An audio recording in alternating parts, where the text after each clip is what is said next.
Hello and welcome to Citadel GrayLine, the all-dog show, talking things that you need to know about Citadel Bulldog football, basketball, and other sports at the Military College of South Carolina. I'm executive producer Jon Rawl in this week for Kyle Weaver. I'm joined by Jeff Hartsell, the mainstay at the Post-Courier, the man that covers the Bulldogs like no other. Jeff, thanks for letting me sit in here this week. Thanks for coming down, and good to see you. Yes, Kyle is going to be away this week, so I'm filling in his rather large shoes, talking Bulldog football and beyond. The Citadel goes up to Clemson this past weekend, and as expected, they don't come away with the win. They lose 61-3, and a very, very much a showcase of the differences between the Citadel and Clemson. Exactly right, and a lot of people on Twitter are wondering, why do FCS fans enjoy these games? Why do Citadel fans enjoy going to Clemson in South Carolina, knowing that they're probably not going to be very competitive? Well, first of all, sometimes they are competitive, as we found out 2 years ago at USC. And second of all, it's a chance to see how the other half lives. Citadel fans spend, if they're true Citadel fans and they're going to the games, spend their falls in smaller stadiums with smaller crowds. And this is a chance to see how the big boys do it. And what a scene it was at Clemson. I know you were at the game. 80,000 people, a big crowd, Military Appreciation Day. Nobody does military appreciation quite like Clemson does. And a chance to see one of the best teams in the country and how your boys stack up against them. So I don't see anything wrong with that. We scored more points on Clemson than Ohio State. That's all I'm saying. We'll take a break, come back, talk more about this game and what happens next for Citadel Bulldog football as we continue with this week's Citadel GrayLine from Charleston Sports Pub, Mount Pleasant. Stay with us.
And welcome back to Citadel GrayLine. A happy Thanksgiving to all of you and your families, as we are thankful for all that's blessed with us in this world. And here at Citadel GrayLine, we thank the Charleston Sports Pub, IPS Packaging, and our other great sponsors along the way as we deliver this all Citadel show to you each and every week. I'm Jon Rawl in for Kyle Weaver, who's away this week. I'm with Charleston Sports enthusiast and Citadel Bulldog beat writer for more than 20 years, Jeff Hartsell from the Post-Courier. Jeff_ from the PC is his Twitter account, and we encourage you to go there to get all the latest Bulldog information. The Citadel goes to Clemson this past weekend for the season finale, and unlike 2015 when they downed the Gamecocks 23-22, this year in Clemson it was not so close, and the Bulldogs fall to Clemson 61-3. A score, Jeff, would you have predicted that kind of score? I would have. I came up with sort of a tongue-in-cheek formula to figure out the score, comparing the football revenues and scholarship situations at Clemson and at the Citadel, and it came out to be 68-6. so it was pretty close. Covered the spread. Yeah. But, I think the Bulldogs played hard throughout the game, and the defensive backs fought hard against those big, tall receivers. One of Clemson's touchdowns, 2 Citadel players touched the ball on that play. But on other plays, the Clemson receivers ran right by some of their DBs. So, it was to be expected. I think the Citadel played it pretty safe on offense, not wanting to commit a lot of turnovers and let it get out of hand really quick. But I think it was 21-0 at the end of the first quarter. So just a different world when you compare FCS to FBS.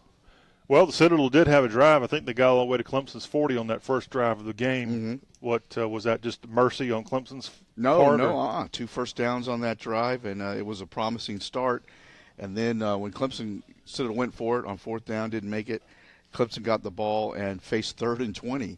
So the defense had done pretty well on the first 2 plays, and then they let the receiver get behind them on 3rd and 20 for a long touchdown and sort of opened the floodgates from there. Well, the Clemson offense did not hold back, in my opinion. They were firing away on all cylinders, even with reserve units in there. They were passing the ball a lot.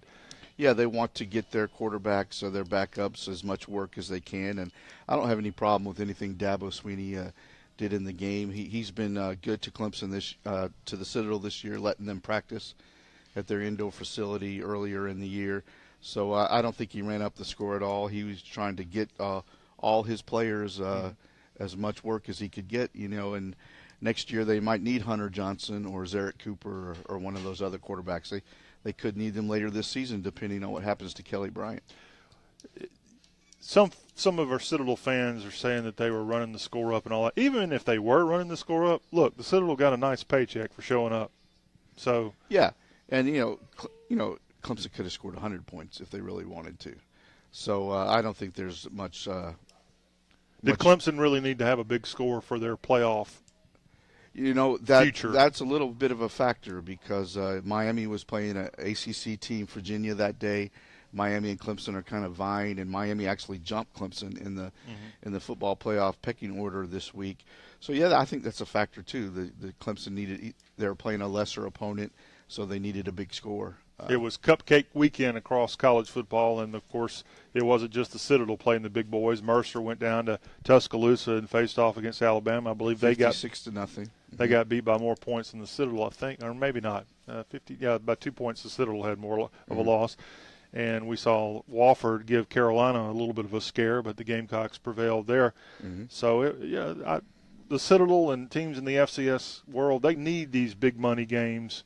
Although I will say, Jeff, $300,000, wasn't that kind of a good deal for Clemson? That is a good deal for Clemson, but the Citadel doesn't have to travel far and it doesn't have a lot of expenses that way, so they probably net as much as they would from a $400,000 guarantee at a school that's further away. They were able to bus up. But those prices are going to go up as the years go by. The Citadel has games at Clemson in 2020 and 2024, and the prices will be higher as you go forward. They play Alabama next year for $500,000. Oh, really? So, the prices will continue to go up. These games will continue to happen until the Power 5 schools, until there's some mechanism to share more revenue with the lower division schools like the Citadel and the FBS. And if the Power 5 schools want to give up a bowling alley or a extra water fountain in order to Was that a jab at Clemson? No. In order to pass some of the money down the line, then maybe these games wouldn't be necessary for FCS schools. But like I said earlier, I think they serve a good purpose once a year to test yourself against some of the better teams in the country. And you're not going to always be playing the number 2 team in the college football playoff, although next year they're playing Alabama. So it's a tough stretch here for the Citadel. But I think the games serve a good purpose, and college football would be poor, the history of college football, if you didn't have stories like App State over Michigan, right, or Arkansas firing its coach the day after losing to the Citadel. These are colorful parts of the history of college football. Right. And if the little guys don't get a chance to play the big boys, you'll be missing that. And only 2 years ago, the Citadel beat a SEC power in the South Carolina Gamecocks 23-22. So you don't have to look very far to see that the David can sometimes slay the Goliath. And the Citadel has really been spoiled in that way since we've had so many Division I victories in the last 25, 30 years. But anyway, one of the positives coming out of this game, from what I could see from the stands and the cheap seats that I had, Jeff, I didn't see any injuries for the Citadel. No, not that I recall, although there were several players that did not play in the game. Rod Johnson, the slot back, Brandon Rainey, the fullback, did not play. Khalid Williams, the SoCon Defensive Player of the Year, missed the last 3 games. So there were some guys that sat out the game. Did they sit out because of injury? Yes. Mm-hmm. Okay, because I was wondering why Rainey didn't come in there. In fact, they did a graphic on television. I believe I didn't see the game on television being there in Death Valley, but I saw something posted on maybe Rainey's Twitter account, and it had the graphic of impact players for the Citadel, and it had the teammates from Altoona High School in Georgia, Rainey and Raleigh Webb on the television graphic, and I never saw Rainey in the game. No, he was not dressed to play, so he did not play. Lorenzo Ward and Brandon Berry got most of the snaps. So it's hard to have an impact if you don't even play. Right, and, I was not aware before the game that he was not going to play. Okay. But you're not always aware of all the injured guys. Yeah. Well, a tough day for the Citadel as they do lose, not totally a surprise. The question for Bulldog fans is what happens now, because this bad loss happened after a bad season, all things considered. This was not a good season at the Citadel. It was not a horrible season. Mm-hmm. It was a bad season. I think Coach Thompson and everybody out there would tell you things did not turn out the way they wanted this year. Right. Well, I think expectations have been recalibrated over the last 2 years with 2 SoCon titles, and that's only natural. They should be recalibrated once the Citadel has proven that they can play at that level. I think some things conspired against the Bulldogs this year. The oft-discussed loss of players that could have returned, right, like Dee Delaney, who's now at Miami, and Isaiah Pinson, the offensive lineman, who was the Jacobs Blocking Award winner last year. They both decided to move on in different directions with their careers, and then you had some kids who had no choice but couldn't come back for various reasons. So I think they could have made a difference. The big difference to me in this team compared to the last 2 was at the guard spots and at the fullback position.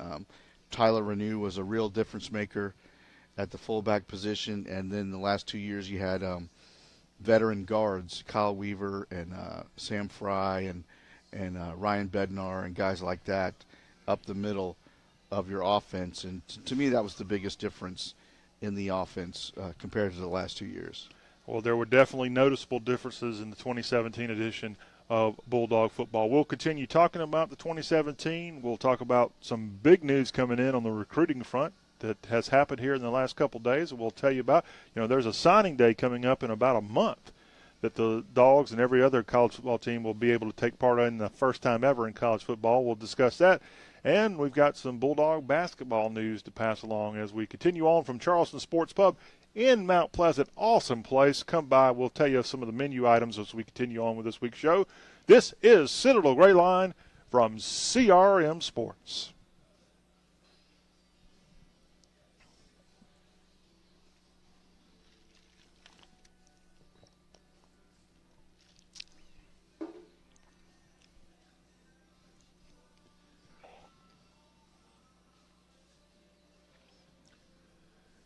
Happy Thanksgiving. Welcome back to Citadel GrayLine, a production of CRM Sports, one of many shows on the CRM Sports Network that you can get your fill of college football. We've got shows for the Gamecocks, Georgia Bulldogs, Georgia Tech Yellow Jackets, Ole Miss Rebels, Texas Longhorns, Texas A&M Aggies, and more. Just go to crmsports.com and you'll see all of the lineup of CRM Sports shows, including Citadel GrayLine. Jon Rawl in for Kyle Weaver this week. We've got Jeff Hartsell, the scribe-in-chief at the Post and Courier, as he covers Citadel Bulldog sports. And we were at the Clemson contest where the Citadel lost to the Tigers 61-3. It was great to see Jeff on Military Appreciation Day. Mr. Hartsell, not Jeff, his dad was there wearing his Vietnam veteran hat. And a great scene there for all veterans, but especially for someone like your dad, Jeff. Yeah, he's a Clemson grad and a big Clemson fan. And he enjoys Military Appreciation Day, I think, a lot because he served in the Air Force and the Navy. So he gets to stand up twice when they salute each branch of the military, you know how they do. And so he really enjoys that, marching in the parade before the game. And I got to go on the field with him at halftime as the veterans were honored. And Lee Greenwood sang his song, God Bless the USA, I think. Right. What years was your dad in Vietnam? You know, that's a good question. Do you remember it? I remember it vaguely. It was in the late 60s. Okay.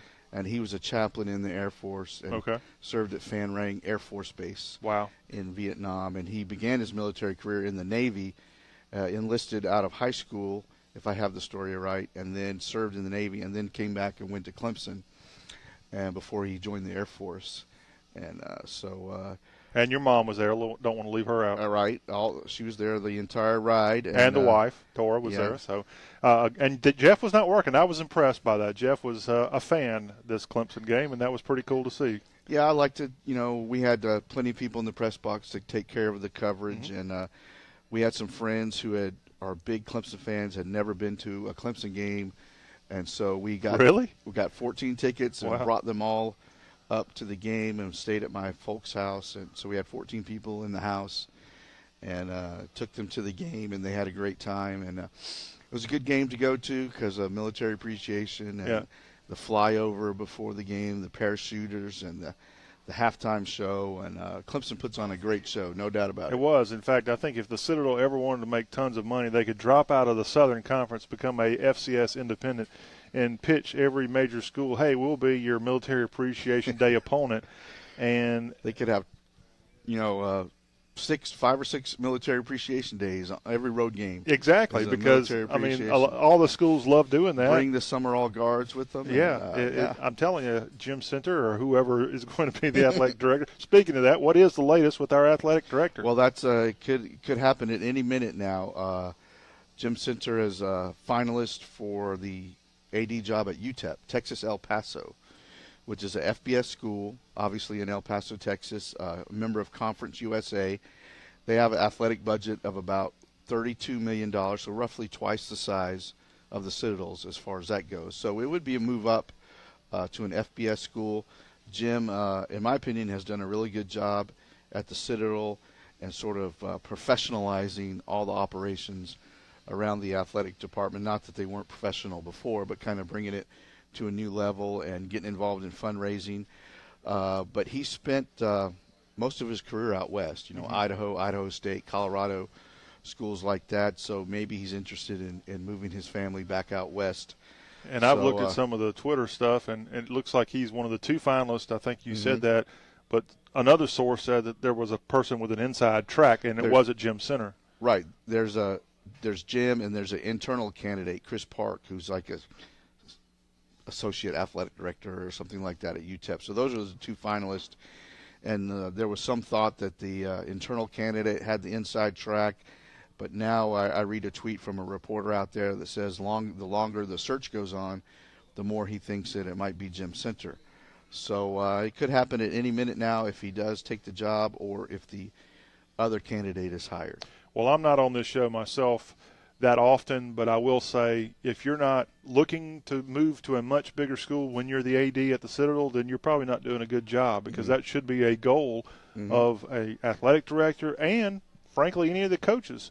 How neat would it be if Clemson hired Brent Thompson one day or an Alabama? Well, look at Mike Houston. Right. And, the way his career skyrocketed, and he should be a candidate at FBS schools this offseason.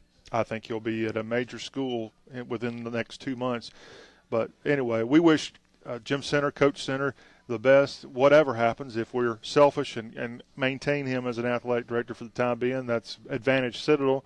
But if he does move on, hey, he did a good job, and that's how he's rewarded by moving on, because he did a good job here in Charleston, South Carolina. So, again, Jeff's Twitter account, Jeff_from the PC, is the way to keep up with that. Also, pick up a copy of the Post and Courier if you're in the Low Country, and go to postandcourier.com for the latest on that. Jeff's phone's sitting right here. If anything breaks, you'll let us know, right? I will. I'm waiting to hear. All right. So. I know Jim Center lives somewhere in Mount Pleasant, I think, so maybe we just need to go camp out outside his house. But no, he's a great guy, and we're very blessed to have him in the Citadel world as of now, and maybe even beyond this week. So Citadel and Clemson, that ends up being the final game of 2017. Now, speaking of personnel at the Citadel, Brent Thompson. How does this 5-6 record now for year 2 for him shape up in his future? Well, that's a good question. 10-2 in his first year. Couldn't ask for much better than that. 5 wins in his second year. And I think the way to look at it is if this season is the bottom of the curve, and then they start going back up, then I think the Citadel's in good shape. If next year it goes down again, then you start to have questions. Obviously, they're now into recruiting season, and it'll be it looks like to me they're off to a pretty good start in recruiting. We'll save that for another segment. Okay, they've got some commitments from what looks like pretty solid players, but you never know, obviously, until you see them play. Retention, as always, will be the key. A lot of people ask me, why are the Citadel having to play 2 freshmen at guard this year? Well, it's because they lost like 7 linemen from the last 2 or 3 recruiting classes, just due to various reasons, attrition and other problems. So, you got to recruit them and you got to keep them. Yes. Well, the Citadel, remember, this season, 2017, could have done something that had never been happened in the history of the school before. 3 consecutive winning seasons. I think that's happened before. Okay. Well, it hadn't happened in modern history. 3 consecutive playoff bids has not happened. Okay. So they could have. They haven't had 2 back-to-back playoff years ever. Yeah, the last 2 years. Well, I'm talking about before that. Yeah. 3 consecutive playoff bids, 3 winning seasons in a row hasn't happened that often. So that would have been a good milestone as well. And you look at the season, 5-6. They beat all the teams they should have beat, in my opinion. They lost all the so-called swing games. Mercer, Western Carolina, Samford, Furman, and Wofford. And they weren't particularly competitive against Furman and Samford. And, of course, Clemson, that's another story. So, it's a little bit of a strange season, hard to sum up in one word or two, but not a satisfactory season by any means for Brent Thompson. And my question to you, Jeff, as somebody who sees all these games and see the other teams play is, has the Citadel slipped that much, or have these other teams improved that much? Well, the Citadel slipped, no question about it, but other teams have improved. Western Carolina really took a huge jump this year. I think they won 3 games last year and competed for the SoCon title this year. And then you look at Furman. Wow. You know, it's been nice for Citadel fans the last few years to be able to count the Furman game as a pretty solid W going into it. Those days are over for the time being. Furman will be a tough team to beat as long as Clay Hendricks is the coach there. And I tell you, if I was Citadel offensive coaches, I would spend a good chunk of the offseason looking at Furman's passing game and seeing what they can incorporate into the Bulldogs offense from what Furman does, because the Citadel has got to get better at passing the ball. I was looking at some stats this morning. For the season, they completed 37% of their passes, 9 touchdowns and 8 interceptions. Dom Allen, the starter, completed 33% of his passes. If I can read my own writing here, 3 touchdowns and 7 interceptions. That's just not going to get it done on any level at all.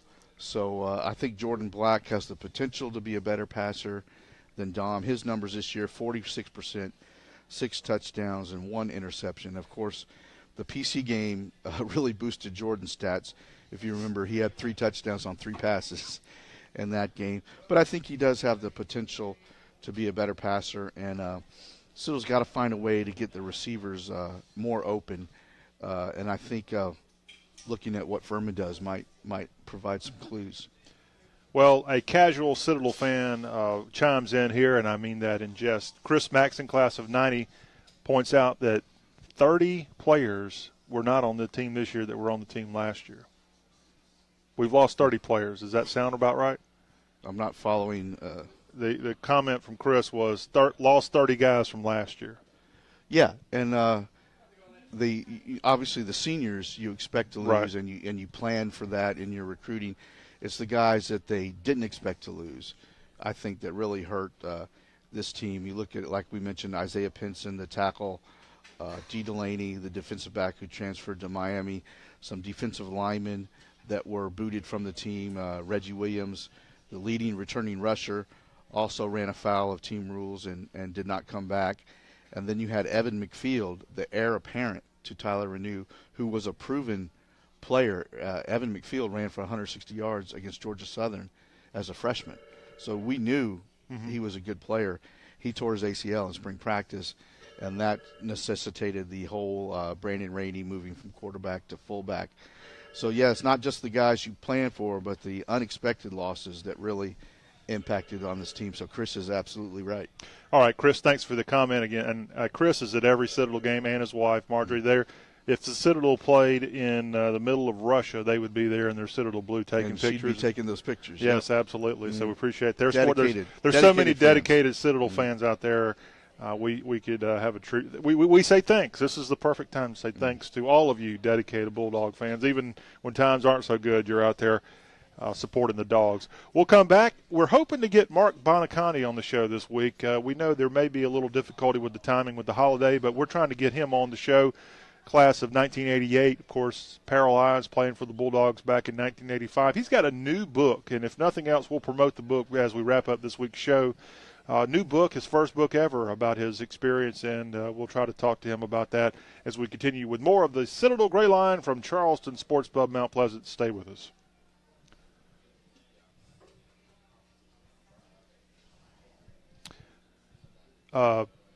Can you put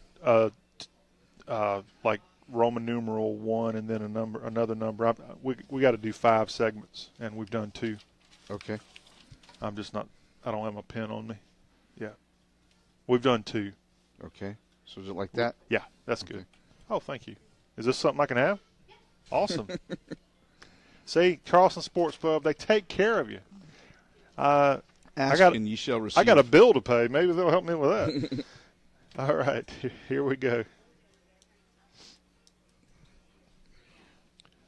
We're back at Charleston Sports Pub, Mount Pleasant. It is the holiday season. I've got my brand new Citadel holiday-themed cadet sweater on that you can find at the cadet store, or not cadet store, the Citadel gift shop.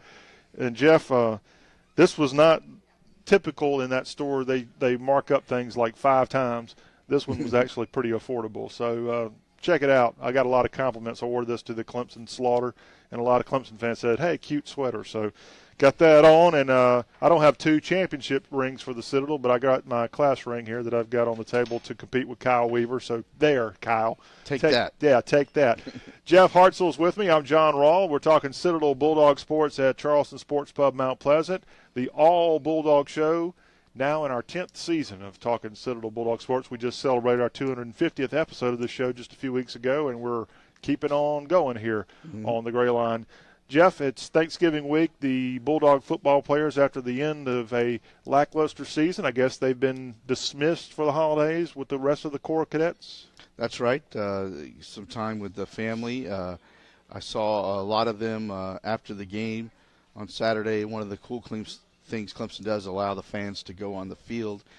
And I spoke with a lot of the players, and they were heading off with their families to spend Thanksgiving at home and things like that. So, yeah, it'll be good time for them to decompress, and it won't be long before they're back at it in the weight room, and then spring practice comes in February. Yeah, one of the interesting things I'd never seen before, because it was the final game of the year, the Citadel football team, other than a handful of players that ran right to the locker room, they were out there 20 minutes on the field at Clemson, hanging out, taking pictures. I'm sure a lot of Clemson fans probably got pictures with them. It was the Clemson players had long been gone, but the Citadel guys were the ones out there hanging out with their family and friends, and that was a neat scene for college football to see that this past week at Death Valley, as the Citadel does conclude a 5-6 campaign, just short of another winning season for the Citadel. Coach Thompson, his future, I assume, in Jeff's world is secure at the Citadel? Oh, for sure. Okay. Yeah.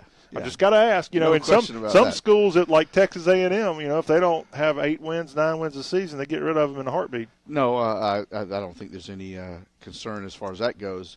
I do think that this is a good offseason for some serious self-scouting by Citadel coaches to take a good look at what they do, especially in the red zone. That was such a problem for the Citadel this year, and some of that can be chalked up to youth, but some of it cannot. And so I think some self-scouting is called for, and as I mentioned, some ways to boost up the passing game a little bit, besides just relying on the fact that Jordan Black is going to be a better passer than Dominique Allen was.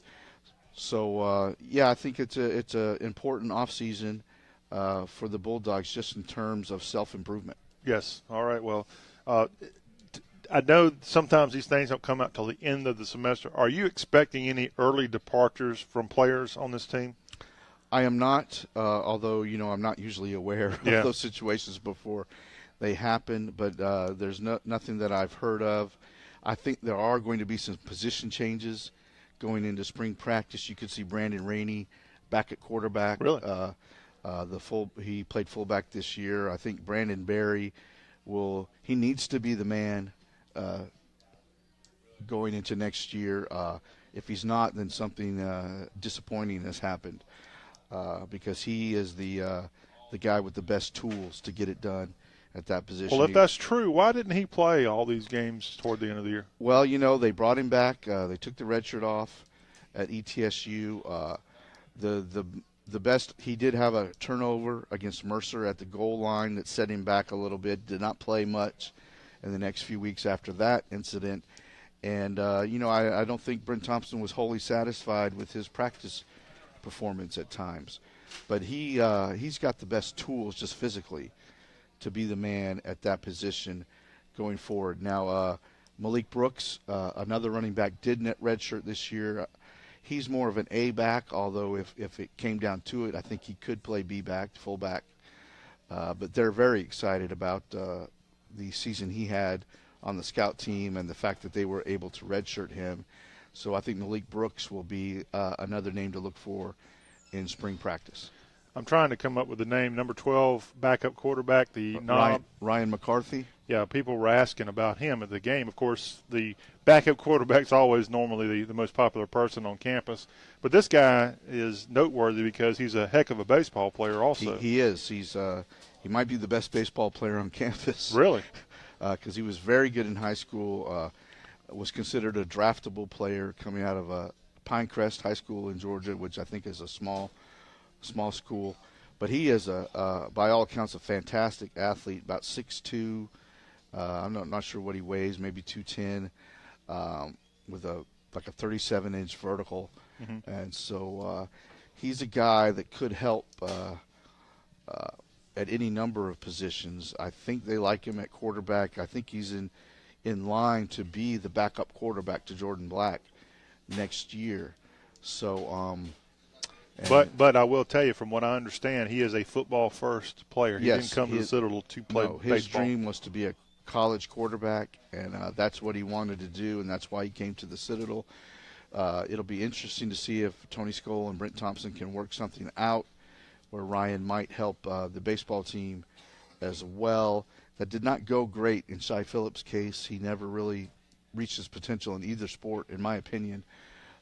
He played cornerback and baseball the last couple of years. So it'll be interesting to see what goes on. All right, well, we'll take a timeout here on the show. When we come back, we'll talk a little recruiting as football recruiting is heating up. We've got some news on that. This is Citadel GrayLine from Charleston Sports Pub, Mount Pleasant.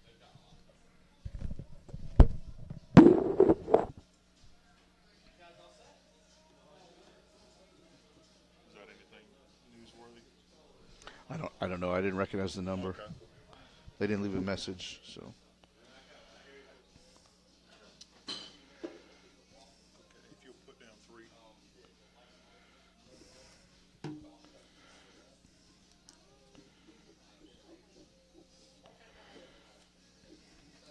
Doris here.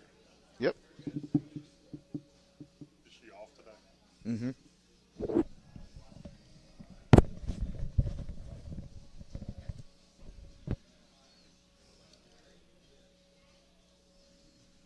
Do you have that information on some of these new commits? I'm trying to. Okay.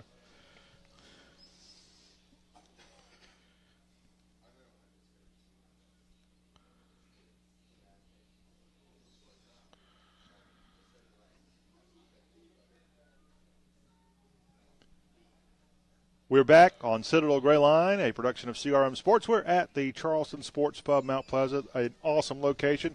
It's right at the IOP connector in the Bilo Center parking lot.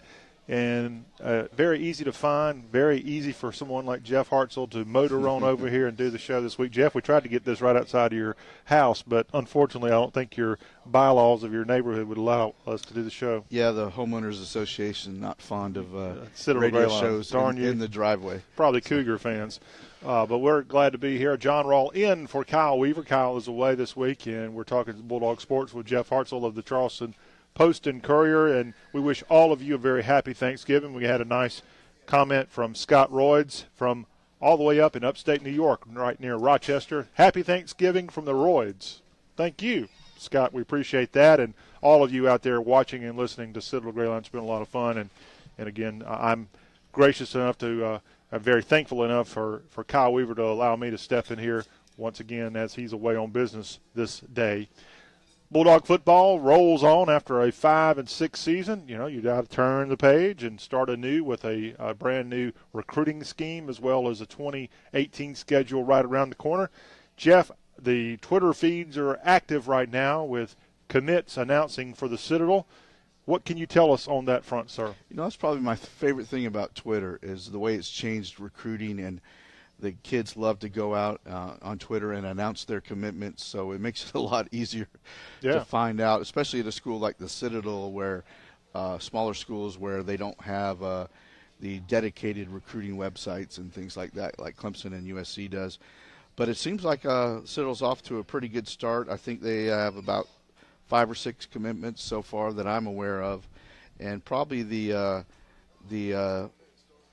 headliner is probably Caleb DeVoe, a linebacker from North Carolina. 24/7 Sports has him as a 3-star prospect, so that's a pretty good rating for a Citadel recruit. He's about 6 foot 210, 6'1", 210, something like that. And then they and I saw where East Carolina was one of the schools that offered him. East Carolina, and he had some interest from Pitt and some pretty good schools like that. So yeah, he seems like a good get if they can hold on to him down the stretch here, and maybe the early signing period will come into play for a kid like that. Citadel could go ahead and get him locked up. Of course, he may want to hold out and see what else comes his way. The Citadel also offered recently a kid that Low Country fans are well aware of, Chris Copeland from Cane Bay High School. Really had a fantastic year this year. I think he ran for like 1,400 yards. Very versatile player, could play running back. He played some quarterback at Cane Bay, defensive back. So he's a good get. And they've gotten a lot of the smaller running back commits so far. Jalen Adams from Science Hill High School in Johnson City, Tennessee. Tony Skoll, the Citadel's baseball coach, knows this kid and says he's a great kid and a good player. He's a quarterback, running back, wide receiver type slash guy.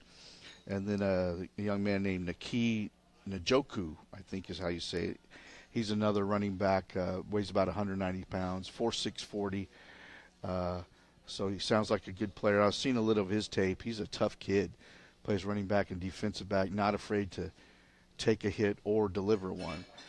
And then Xavier Perkins is a linebacker, I believe he's from Georgia, that has some good notices as well. So it seems to me they're off to a good start. I have not talked to Brent specifically about recruiting yet and what positions are priorities. I would think with the number of seniors they had in the defensive backfield this year that they need to sign some cornerback and safety types, and offensive line also, obviously also always a priority at the Citadel. And then they'll probably sign a quarterback too. Really? Okay. Mm-hmm. Well, the neat thing about recruiting these days for all of us who were born in the 20th century is that most of these young guys stay up till 2, 3 o'clock in the morning. That's often the times when they announce their recruiting intentions is in the middle of the night. So thanks to Twitter, you can just wake up and see, oh, okay, that happened there. You didn't have to get that and then, 3 a.m. phone call. Go on Huddle or YouTube, and you can see their highlight videos. So it's really fun if you're so inclined to follow the recruiting. And I should know where this school is, but I heard you say Cane Bay. Is that in Beaufort County? No, Cane Bay is in Dorchester County. Dorchester County, yeah, okay. It's up there near Somerville, in that area. It's east of I-26, right? I believe that's right. Yeah. It's in Dorchester County. Okay. Let's just put it that way. What's the school that D. Delaney came from. Is it Whale Branch? Whale Branch. That's right. Okay. Yeah, and that's down near Beaufort. Yes, okay. Yeah, there's been so many schools because South Carolina's growing that some of these schools I can't keep track of where they're located because they've got new names.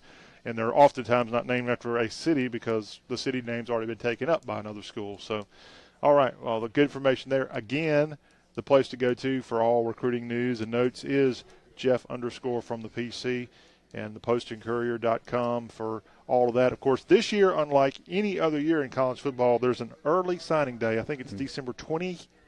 Somewhere in there. And do you see that being a good thing for a school like the Citadel, having an early signing day? It could be if they could lock up a young man like we mentioned, Caleb DeVoe, who has some interest from bigger schools. Maybe the Citadel can lock him up early before other schools get on his trail.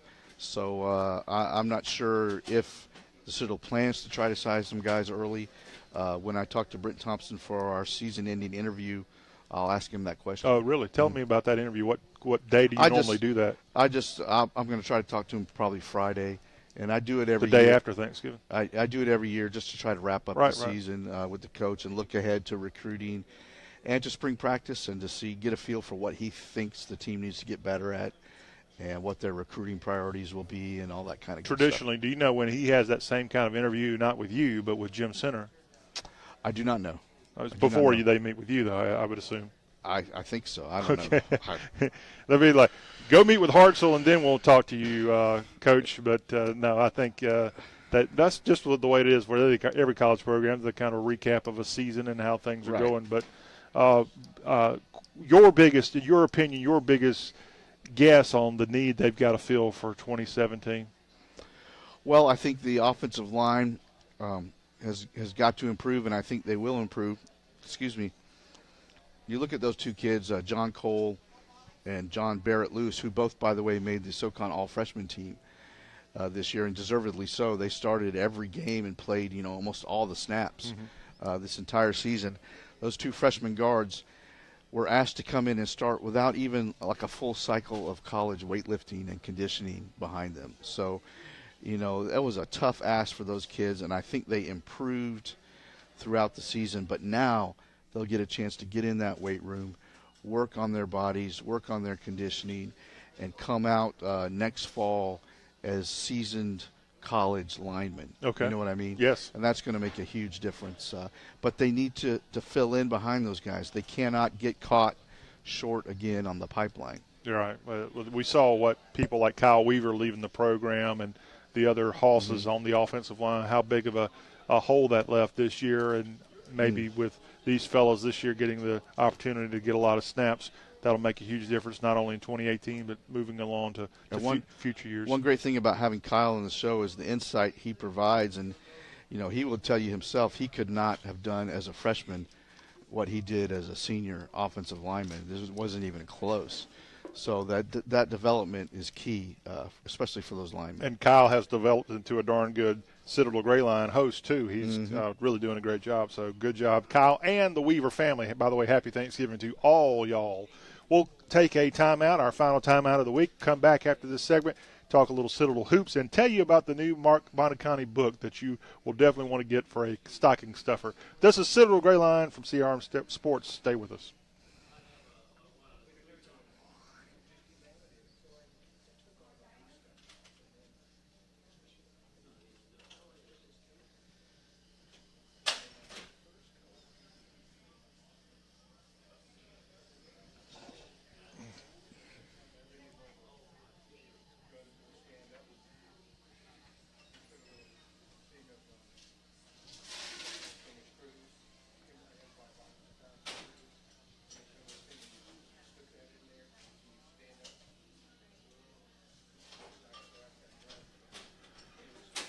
This is Citadel GrayLine. Thanks again for being a part with our show this week. This is Jon Rawl with Jeff Hartsell. I'm in for Kyle Weaver this week, being Mr. Number 57, as I like to call him, and I have to put the Mr. in front of it.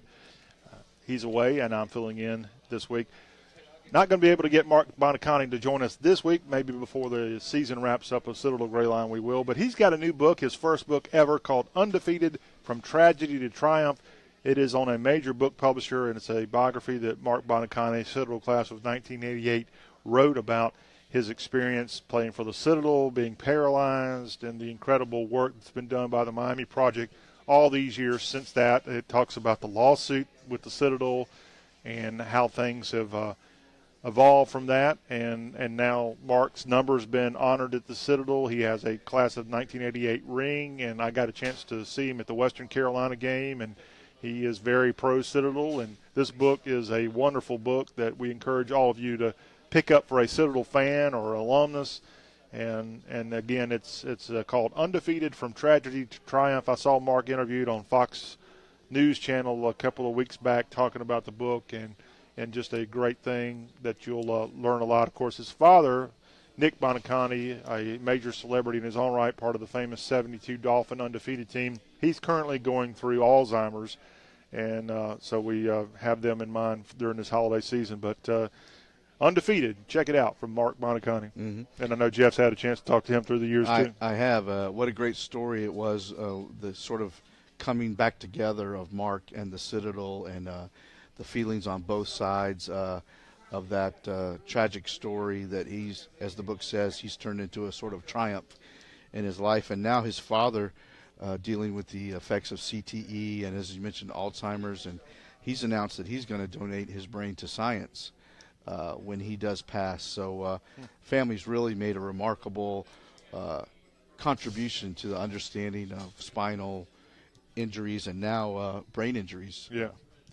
And I've actually seen Mark Bonaconte on that Fox News Channel interview say that he's really against playing the football. Did you see that? I have not. Yeah, but he's not for kids playing football. Yeah, yeah. And a lot of people who were, Bonaconte says football gave him the happiest moments of his life and the most awful moment of his life. Yep.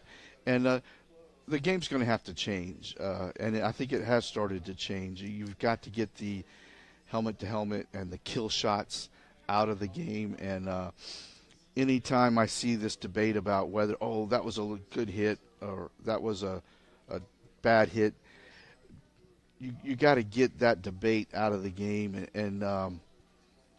And as hard as it may be for old-school football guys to understand or comprehend, the game has got to change where the goal is to tackle the guy, not to hurt the guy. And I know players will say, well, it was never our intent to hurt the guy. But those kill shots, those helmet-to-helmet shots that we used to see back in the 70s that the NFL used to celebrate on their highlight reels, that's got to go away if the game is going to survive, in my opinion. Right. Okay, again, Undefeated from Tragedy to Triumph from Mark Bonaconte, another Citadel author. How about that? Congratulations on the completion of that book, because writing ain't easy. All right, before we get out of here, by the way, we're trying to get Coach Duger Balcom to be our in-studio guest next week. We've got that request in, so hopefully the coach will be sitting right here at Charleston Sports Pub, Mount Pleasant, talking basketball. And, Jeff, if he does come, he loves to talk football. Yeah. And Fox News Channel, actually, too. So you can kind of catch up on the world events and Citadel events with Coach Balcom if he does make it next week. But the Bulldog basketball kind of on a roll right now. Well, they're 3-2 at this early point in the season. They had a really good win at High Point last week, which is has been the dominant team in the Big South over the last few years. They're coached by Scott Cherry of North Carolina Tar Heel fame. That was a really good win, and it followed a really bad loss at North Carolina A&T. And I think don't even bring up, what was it, North Carolina A&T's record last year? It was very bad. They won 3 games, 29, something like that. But this is a whole new team. They've got like 4 transfers in, and so it's not really relevant to compare them to last year's team. But still, a bad loss. They shot 5 of 33 from three-point range, and Coach Balcom said, we're not even going to look at that tape. Just let it go, chalk it up as a bad night. But I think you're going to see that as a team that has 6 freshmen on it and no seniors. You're going to see that up and down kind of thing, especially early in the season as they try to figure out the starting lineup, the rotation. And Duger said something interesting last night after they beat Trinity Baptist, that he wants everybody on the team to be able to play with everybody else, right? He doesn't want to have this unit and that unit and this guy plays better with that guy. He wants them all to be able to mesh together at any time. And he hasn't backed off one bit from his embrace the pace style and shoot a lot of three-pointers and force the issue on defense. And if that means giving up some easy baskets now and then, that's going to happen. He wants them to turn the other team over and to keep the game moving at a fast pace and share the ball. 116-66, a 50-point win over Trinity Baptist this past Tuesday night at McAllister Fieldhouse, and now the Dogs have a little bit of a breather before they head down to Tallahassee and face the Florida State Seminoles of the ACC. On Friday night, the day after Thanksgiving, so they'll spend Thanksgiving on the bus. Bojangles on the bus is what Duger said they'll do for Thanksgiving. Hey, Bojangles is good. Bojangles on the bus, and then when they get down to Tallahassee, they'll find a nice restaurant to take the guys to for their Thanksgiving dinner. And then they play Florida State, 8 o'clock Friday night. All right. And then hopefully, as we said, Coach Balcom, we've put the request in to have him right here. So don't be too hard on the coach, okay? Never. Okay. I think he can handle it. I think he's going to get it done at the Citadel. And they're, win or lose, they're fun to watch. They are, and he's a fun guy. They move the ball. They share it. They force the pace. And last night they were able to get Zayn Najdawi going a little bit. He had been off to a slow start. At this point last year, he was their best player before Preston Parks emerged. And so if they can get Zane going on the inside combined with some of the outside shooting that they've got and some of these freshmen like Tariq Simmons off to a fantastic start. He scored in double figures in 4 of the first 5 games. And then Hayden Brown, the 6'6 freshman from Burns High School, has really come on as well. So it's a fun team to watch. Yeah, should be a lot of fun as the Bulldog basketball team looks to have a good SoCon slate here right after Christmas. All right, Jeff, anything else Citadel-wise, family-wise, anything on your mind? Now's the time. It's Thanksgiving, the Thanksgiving edition of Citadel GrayLine. No, I'm thankful to make it through another football season with body and soul intact. Look forward to basketball season and spending time with family over Thanksgiving and Christmas, and I hope you and yours have a fantastic holiday. I will do that. I've got my Citadel class of 2032 right over here behind me, and we're going to have a good couple of days and all that. He's a big-time Citadel supporter. In fact, I think everybody on the, whatever they call it, the south side of Memorial Stadium in Clemson is aware of my son because I think he was the only Citadel vocal supporter we had at the Clemson game and would constantly say, boo Clemson, the entire game, no matter the score. So he made quite an impression, Mr. Jon Rawl. There were some loud Citadel fans in our section, at least through the first quarter. Yeah, well, he was telling everybody how terrible Clemson was, no matter the score. So kind of proud of that. Now watch him end up going to Clemson one day.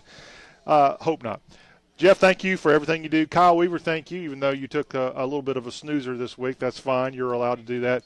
We'll come back here next week with Kyle and Jeff talking basketball and recruiting and whatever else. Maybe a new athletic director search, possibly. Hope not. We'll see what happens. All of that, of course, right here on Citadel GrayLine. Thank you to our affiliates like WOHM 96.3 in Charleston, our flagship, and the other affiliates we have across the way. We'll see you back here next week with more Citadel GrayLine from CRM Sports. Go Dogs and fall out.